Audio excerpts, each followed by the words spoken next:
안녕하세요, 여러분. 날샘 문학 24번째 시간입니다. 자, 우리 이번에는 교과서 58페이지를 한번 펴볼게요. 자, 이 소단원 이 문학 작품의 수용과 소통이란 단원에 대해서 배워보도록 하겠습니다. 우리 이 소단원에서 달성해야 되는 그런 학습 목표를 확인해 보도록 할게요. 자, 작품을 작가나 사회 문화적인 배경 또는 상호 텍스트성 등 다양한 맥락에서 이해하고 감상한다. 자, 두 번째, 작품을 공감적, 비판적, 창의적으로 수용하고 그 결과를 바탕으로 상호 소통한다. 우리가 문학 작품을 감상하고 수용할 때는 이러한 문학 작품이 어떠한 맥락에서 나온 것인지를 이해를 해야 한다는 의미인데요. 그래서 그 중에서도 우리는 작가적인 관점, 그다음에 사회 문화적인 배경, 또 상호 텍스트성 등을 고려해야 한다고 합니다. 자, 우리가 계속 반복되고 있는데, 자, 이 작가의 입장에서 작품을 살펴보는 것은, 표현론적 관점이라고 했었죠. 그 다음에 사회 문화적인 배경을 참고해서 작품을 해석하는 것은, 반영론이고요. 그 다음에 이번에는, 이 상호 텍스트라는 단어가 처음으로 나왔는데, 이 상호 텍스트라는 의미는 상호 간에, 서로 간에 라는 뜻입니다. 그 다음에 텍스트는 글이라는 뜻이죠. 그래서 어떠한 글이 다른 글에 영향을 받아서 창작이 되기도 하고, 어떠한 그 글을 보고 또 다른 영감을 받아서 새로운 글이 탄생하기도 하는 등 텍스트들이 서로 주고받는 그러한 관련성을 우리가 상호 텍스트성이라고 합니다. 자, 상호 텍스트성이라는 것은 작품들이 서로 영향을 주고받는 것이라고 이해를 하면 되겠습니다. 쉽게 예를 들어서 어떤 노래가 있다고 칠게요. 자, A라는 노래를 이제 어떤 가수가 발매를 했는데 이 A라는 노래를 듣고 다른 가수가 다시 뭔가 A와 관련성이 있는 노래를 만들었을 때 영향을 주고받았다라고 이야기를 합니다. 버스커의 그 벚꽃 엔딩이라는 노래가 있잖아요. 이 노래가 하도 이제 유행을 하니까 봄 노래들이 굉장히 유행처럼 여러 명이 부르게 됐고, 그 중에서도 10cm라는 가수의 봄이 좋냐라는 그런 노래가 나왔잖아요. 봄이 와서 이렇게 설레는 그런 분위기에 약간 배아파하면서 봄이 뭐가 그렇게 좋냐 하면서 이제 외로운 솔로의 심정을 노래한 그런 노래까지 나오게 됐잖아요. 그래서 우리 문학 작품에도 마찬가지입니다. 어떠한 작품이 큰 영향을 주게 되면 그 작품의 영향을 받은 또 다른 작품들이 나오게 되는데, 이렇게 영향을 주고받는 그런 관련성을 우리가 상호 텍스트라고 합니다. 우리가 패러디한 시는 대표적인 그런 상호 텍스트성이 나타난 작품들이라고 할 수가 있겠죠. 그래서 우리가 나중에도 배울 예정이지만 김춘수 시인의 그런 꽃이라는 시가 있는데, 이것을 패러디해서 장정일이라는 그런 시인이 라디오와 같이 사랑을 끄고 켤 수 있다면 이라는 시를 발표하기도 했었죠. 그래서 우리는 이렇게 작품들이 서로 영향을 주고받는 관계 혹은 반영론적, 표현론적 관점 등의 다양한 맥락을 참고해서 작품을 수용해야 하며 자신이 수용한 결과를 다른 사람들과도 소통할 수 있어야 한다라는 이야기를 하고 있는 그런 단원입니다. 자, 그래서 우리가 문학 작품을 수용할 때는 다양한 것들을 고려해야 한다. 자, 이것은 여기까지는 쉽게 이해할 수 있지만 선생님은 이 소통이라는 단어가 더 중요한 것 같아요. 자, 왜 소통이 중요하냐면 59페이지에 마지막 줄을 한번 볼게요. 자, 우리는 이러한 수용의 결과를 다른 사람들과 소통함으로써 우리는 자신의 생각에만 갇히지 않고 다른 사람에 대해 개방적이고 포용적인 자세를 갖출 수 있다. 자, 바로 이런 이유에서 우리는 소통이 중요하다고 볼 수 있습니다. 나 혼자만 생각하는 것은 한계가 있기 때문에 아무리 사소하고 또 불필요해 보이는 나의 의견이나 감상이라도 다른 누군가에게 털어놓고 나면 그 논의들이 조금 더 발전되는 그런 경우가 많아요. 그래서 여러분도 이 문학 시간에 자신이 느끼고 생각한 점을 최대한 표현해보고 다른 친구들은 어떻게 느끼고 생각하고 있는지 다른 친구들이 한 과제도 조금 들여다보고 하면은 조금 더 다양한 생각과 다른 사람의 생각을 존중하려는 그런 포용적인 자세를 갖추게 될 것 같습니다. 자, 그러면 우리 눈물이라는 시는 조금 나중에 살펴보도록 하고요. 우리가 소설을 한 편 배웠으니까 이어서 또 다른 소설을 먼저 배우고 이어서 시를 감상해 보도록 하겠습니다. 자, 교과서 64페이지를 한번 펴봅시다. 자, 64페이지에 실려있는 이 작품은 난쟁이가 쏘아 올린 작은 공이라는 작품이고요. 조세희 작가의 소설입니다. 자, 이 조세희 작가님은 주로 사회의 소외된 계층을 애정어린 시선으로 바라보는 작품들을 주로 썼는데요.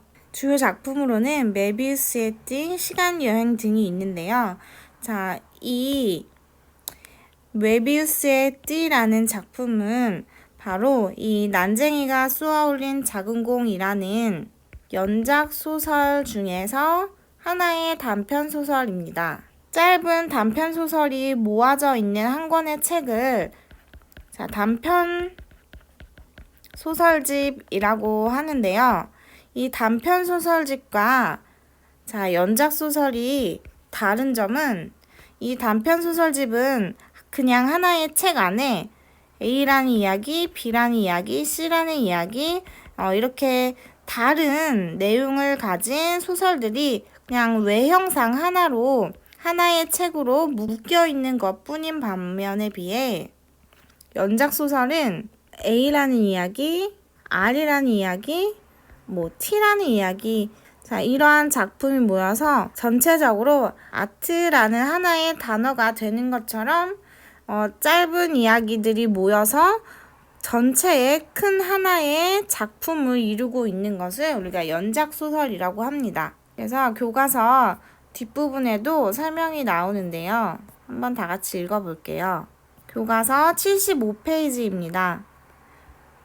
자, 난쟁이가 쏘아올린 작은 공은 12편의 소설들이 독립된 제목과 이야기 구조를 가지고 있다. 그러면서도 밑줄 쳐볼게요.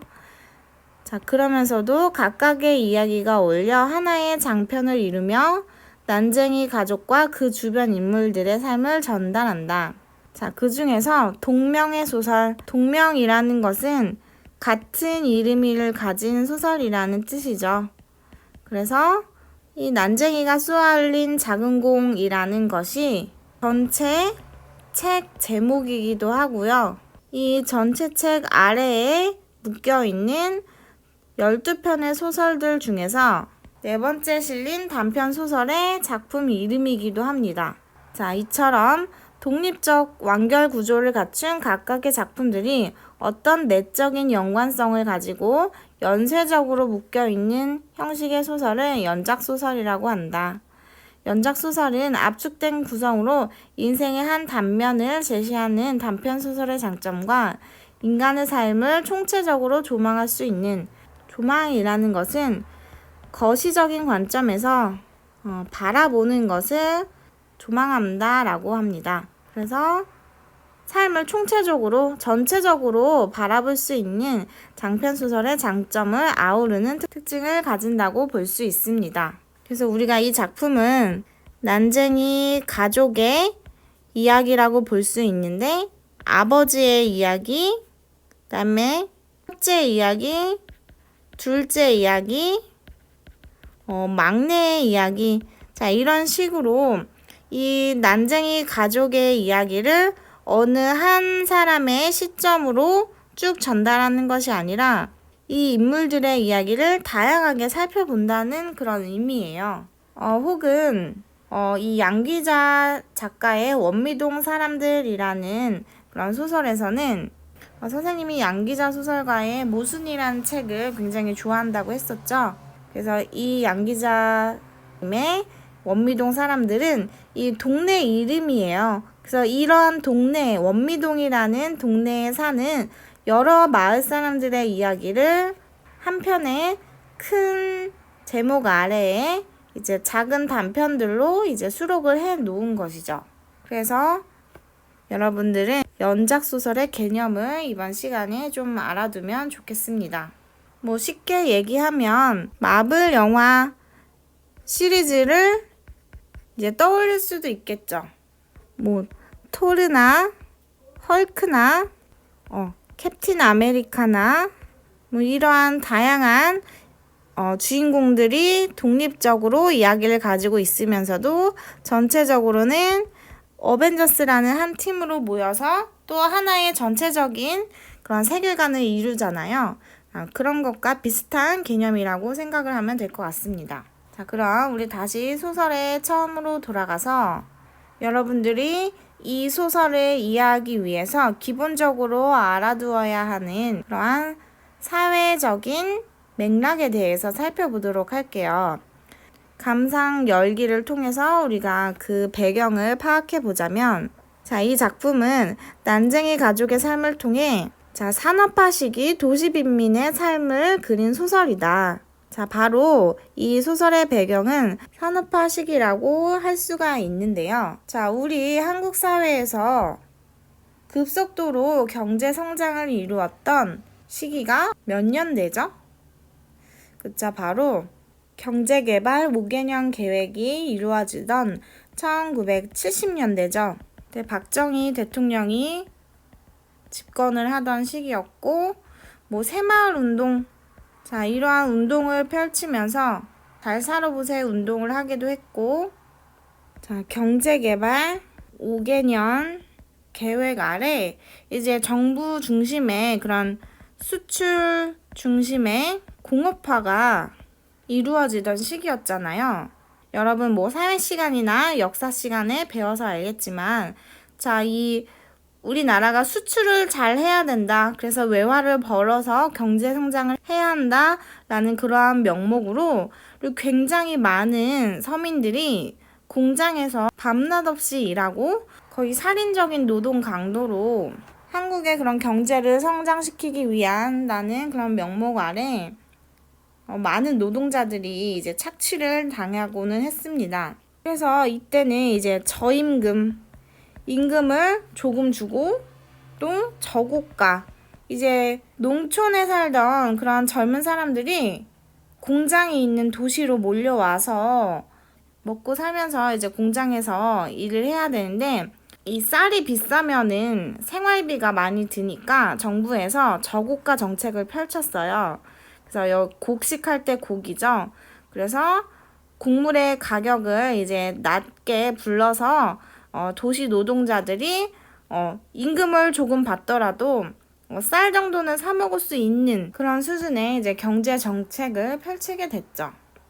그래서 이 당시에 공장에서 일한 많은 분들이 너무 열악한 근로 조건 때문에 괴로움을 당하니까, 여러분 아름다운 청년 전태일을 들어봤죠? 전태일 평전도 있는데, 그런 열악한 노동자의 그런 노동 조건을 개선하기 위해서 평화시장에서 이제 분신 자살을 해서 이제 많은 사람들의 경종을 울렸던 이 전태일 열사라는 분도 계셨습니다. 조중균의 세계에서 조중균 씨는 그런 독재 정권에 저항하기 위해서 이제 학생 운동을 벌인 인물이었다면, 이 전태일 열사라는 실존 인물은 노동 운동을 벌였던 그런 분이죠. 그래서 우리가 뭐 한강의 기적이라고 하면서 굉장히 눈부신 경제 성장을 이룬 그런 성과가 있었지만, 그러한 경제를 부흥시키는 그 산업의 기둥은 다 우리 일반 시민들이었어요.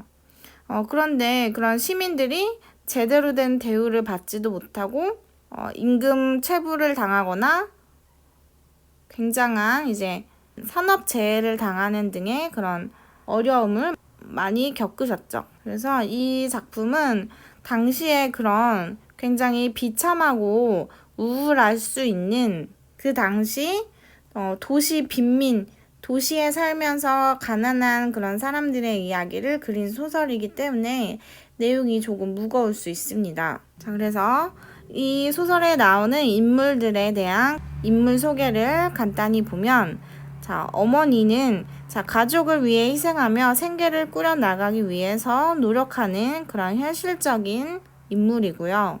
자, 아버지는 철거민촌에 거주하고 있는 난쟁이, 이제 키가 작은 장애가 있는 분을 우리가 난쟁이라고 이제 비하하는 식으로 부르고 있죠. 자, 그런 난쟁이이고 온갖 굳은 일을 하며 가족의 생계를 꾸려 나가는 그런 분인데, 이 소설의 결말부에서는 결국에 굴뚝 위에서 떨어져서 자살을 하는 그런 인물입니다.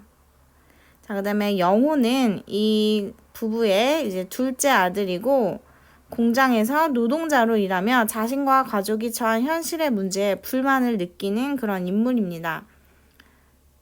굉장히 현실에 저항하려고 하고 비판하려는 그런 성격을 가진 인물이고요. 자, 교과서에 실려있는 부분에서는 이 큰아들 영수인 나가 이제 이 소설의 서술자가 되겠죠. 이 서술자는 가족의 생계를 위해 학업을 중단하고 공장에서 일하고 있는 인물입니다. 그래서 대학 교육을 받고는 있지만 돈이 없으니까 이제 휴학을 하고 이제 공장에서 일하고 있는 큰아들이라는 그런 설정이고요.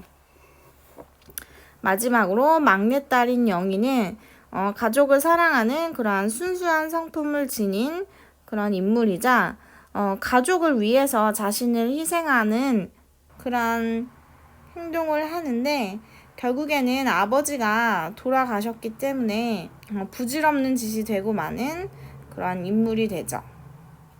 그래서 이러한 가난한 가족의 이야기인데, 자, 여기에서 한 가지 더 알아두어야 할 게 있어요. 자, 여기 이 난쟁이 가족은 철거민촌에 거주하고 있다고 하는데요.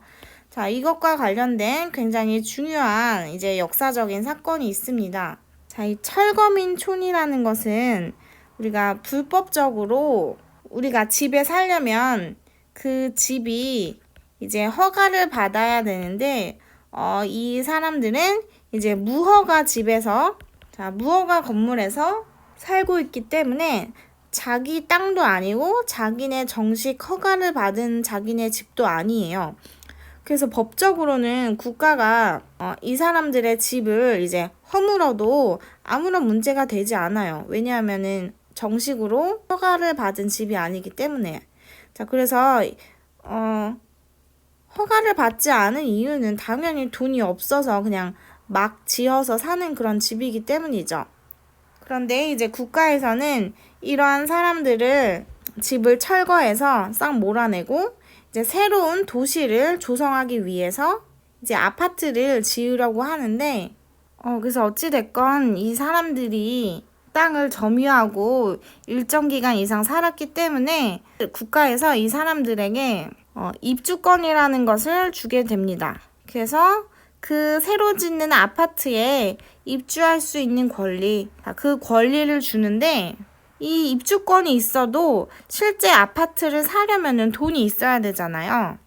자, 이 아파트에 입주하려면 58만 원이라는 큰 돈이 있어야 되는데, 이 당시엔 이제 물가가 낮았으니까 58만 원이 굉장히 큰 금액에 해당했겠죠. 자, 이런 권리처럼 보이지만 사실은 이 사람들은 돈이 없어서 이제 아파트를 입주하지 못하고 강제로 철거를 당하고 이제 이사를 해야 되는 그런 상황에 놓인 거죠. 그래서 이사 가는데 필요한 그런 이주비 보조금으로 시에서 제시한 것이 15만 원이래요. 그래서 이제 아파트를 가지고 장사를 하려는 그런 거광꾼들이 이 사람들에게 한 2만 원 정도 더 붙여서 입주권을 이제 사들이는 거죠.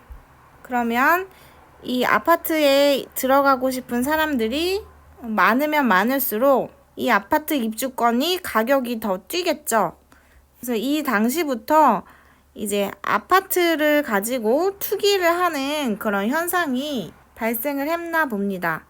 그래서 이 당시에 광주 대단지 사건이 있었는데요. 이 광주 대단지가 지금의 성남시입니다. 우리 성남 하면은 굉장히 잘 사는 부자 동네로 알고 있었는데, 옛날에 도시가 개발이 되기 전에는 이런 철거민들이 몰려 살고 있던 값싼 땅이었습니다. 그래서 이것과 관련된 그런 기사를 교과서에서 한번 살펴보면, 교과서 74쪽입니다. 교과서 74쪽을 한번 읽어볼게요. 다음은 이 작품이 발표된 1970년대의 사회 상황을 다룬 기사의 일부이다. 급속한 공업, 산업, 도시화로 서울을 비롯한 대도시로 노동자들이 유입되면서 들어오면서 1960년대 말부터 거대한 도시 빈민 주거지가 생겨났다. 이들은 서울의 청계천명과 창신동, 용두동, 봉천동 등의 무허가 판잣집을 짓고 생활하였다. 그냥 이렇게 판자로 막 지은 그런 판잣집, 허가를 받지 않는 무허가 판잣집을 짓고 생활하였다. 이로 인해 여러 도시 문제가 발생하자 서울시는 이들을 집단으로 이주시키기 위해 당시 경기도 광주군 중부면에 350만 평의 땅, 광주 대단지라고 하는 그 땅을 마련했다. 그리고 1969년 9월 1일부터 20평의 땅을 분양해 이곳에 철거민들을 강제 이주시켰다. 이 가난한 이제 부자들은 못 살고 조금 그런 사람들이 자기네 집 주변에 있는 걸 싫어하잖아요. 그래서 그러한 문제들이 발생해서 서울시가 이러한 사람들을 이주시키기 위해서 이제 경기도 광주 중부면에 있는 이 성남시 지역을 이제 마련을 하고 그 땅 중에 일부를 분양해서 이 철거민들을 강제로 이제 이사시키려고 했는데 철거민들을 위해 뭐 좋은 환경의 땅을 준 건 아니었겠죠. 그래서 언덕이 많은 값싼 대지를 마련을 한 것인데 철거민들이 이주할 당시 이곳은 상하수도 시설은 물론 공중 화장실마저 변변하게 마련되어 있지 않았다. 그래서 여러분들 지금은 우리가 상하수도 시설이 너무 당연하게 설치가 되어 있어서 상상을 못할 수도 있는데 한마디로 우리가 화장실 변기 물을 내리면 그 내려진 물이 이제 하수도에서 처리가 돼서 다시 깨끗한 물로 이제 순환이 되는 건데 그런 더러운 물을 받아서 이제 처리할 수 있는 시설이 없으니까 굉장히 더러울 수밖에 없겠죠. 그래서 철거민들은 대충 언덕배기에 천막이나 판잣집을 짓고 살았다. 하지만 입주권, 즉 이제 요즘에는 딱지라는 말을 많이 쓰죠. 여러분들도 나중에 집을 장만할 때 분명히 이제 들어보게 될 단어인데 이 입주권 딱지가 전매되고 전매라는 것은 이제 팔 수 있게 되었다라는 뜻이에요. 그래서 아파트 입주권을 그 권리를 가진 사람이 다른 사람에게 돈을 받고 팔 수 있는 그런 시스템이 가능해진 거죠. 그러니까 이 딱지를 얻기 위해 각지에서 온 사람들이 단대천 주변에 천막을 치는 등 부동산 투기가 만연했다. 이 시기에 이 소설의 사회적인 배경은 도시 노동자들과 그런 부동산 투기를 벌이려는 사람들 사이에 그런 갈등이라고 볼 수도 있겠죠. 그래서 이제 성남시에 몰린 인구는 1971년에 14만에서 16만 명까지 늘었다라는 내용이 이제 주간경향 2015년 6월 16일자 기사에서 이제 소개를 하고 있습니다. 그래서 이 아파트 부동산 투기는 거의 서민들의 꿈이라고 볼 수가 있죠.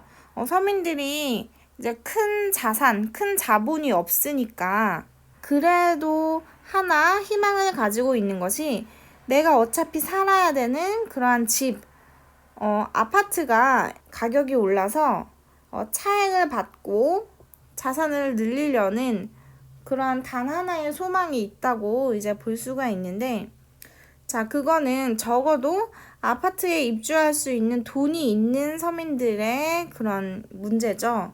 아파트 입주권이 있어도 돈이 없는 이제 난쟁이 가족은 자신이 평생 살아온 삶의 터전도 잃고 어디 새롭게 이사를 갈 수 있는 그런 환경도 되지 못해서 이제 굉장히 절망을 하게 되는 그런 내용의 소설입니다.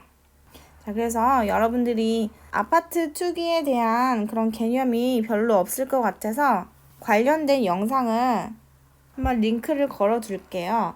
여러분도 이 어렸을 때부터 이런 실질적인 경제에 대해서 알아두면은 여러분이 성인이 되었을 때 더 도움이 되긴 할 겁니다. 자, 그러면 오늘은 이렇게 이 단원의 개감과 이 소설의 시대적인 배경, 인물 소개 등에 대해서 간단히 살펴봤고요. 다음 시간에는 소설 전문을 올려줄 테니까 그 소설을 읽으면서 내용 확인 차원의 빈칸 채우기 활동지를 풀어보는 시간을 가지도록 하겠습니다. 자, 그럼 우리 오늘도 고생 많았고 다음 시간에 만나요. 안녕.